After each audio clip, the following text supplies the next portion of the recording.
You ever close your eyes during a movie and realize you can still see exactly what's going on? Well, that's what we're talking about today.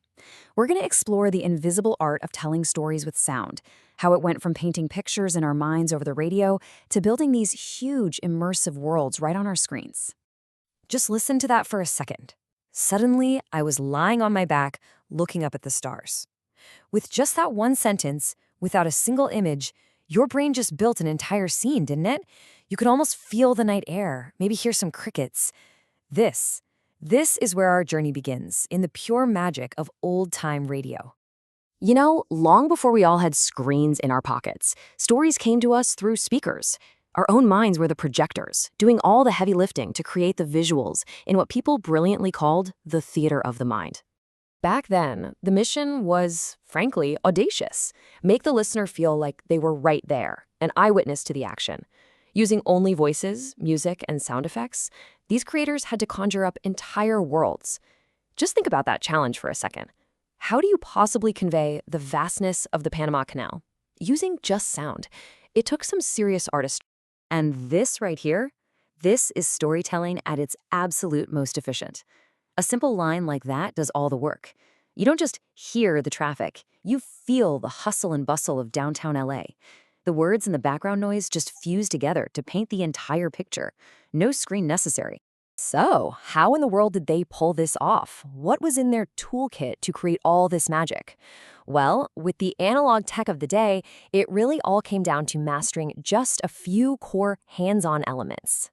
This was a total performance art. You had these incredible voice actors who could channel a universe of emotion just through a microphone.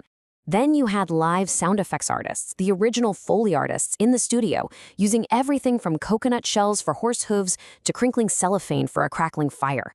And then, wrapping it all together, you had a full orchestral score to tell you exactly how to feel, with a narrator filling in any of the visual blanks. But then, well, everything changed. Once film and TV came along, our eyes took over the job of seeing. And so audio's role had to shift, big time. It went from being the star of the show to becoming the ultimate supporting actor. So, in modern media, the goal isn't really to tell you the story with sound anymore. It's to make you feel the story. This is the art of the soundscape. It's way less about narration and way more about crafting an atmosphere. You know, making you sense the tension in a quiet room or the raw energy of a crowded city street. Yeah, modern sound design, it really works on a subconscious level. It's there to support what you're already seeing on screen, making that visual world feel more tangible, more real, and way more emotionally resonant. In fact, a lot of the time, the absolute best sound design is the kind you don't even consciously notice. Now, this whole evolution wasn't just some change in philosophy, it was totally powered by technology. A brand new arsenal of digital tools gave creators a level of control over sound that was, well, pretty much unimaginable before. I absolutely love this quote. A creator on Reddit just hit the nail on the head, describing modern audio software as Photoshop for the ears. And that's perfect, right? It perfectly captures this idea of taking a raw sound and being able to tweak it, layer it, and refine it into something totally new and polished.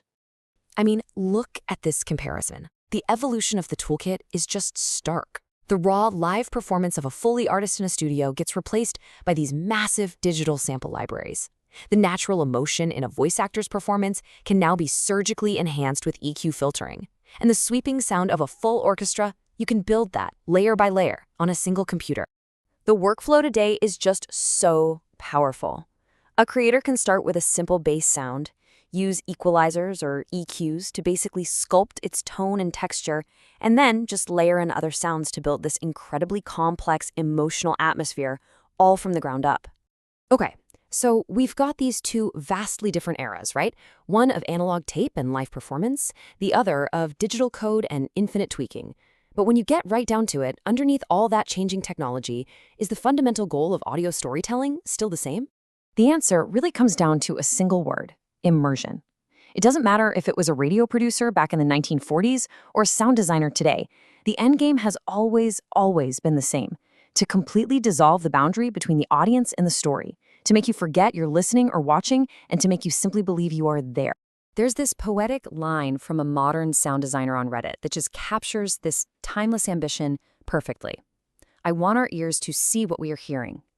I mean, think about it. That's exactly what the creators of those old radio dramas were trying to do in the theater of the mind, and it's exactly what sound designers are still trying to do today. So the tools will just keep evolving. We've gone from analog to digital, and who knows, soon we might have AI-generated soundscapes that can adapt to a story in real time. Which leaves us with a really fascinating question to chew on. As our ability to manipulate sound becomes practically limitless, how is that going to change the very stories we choose to tell?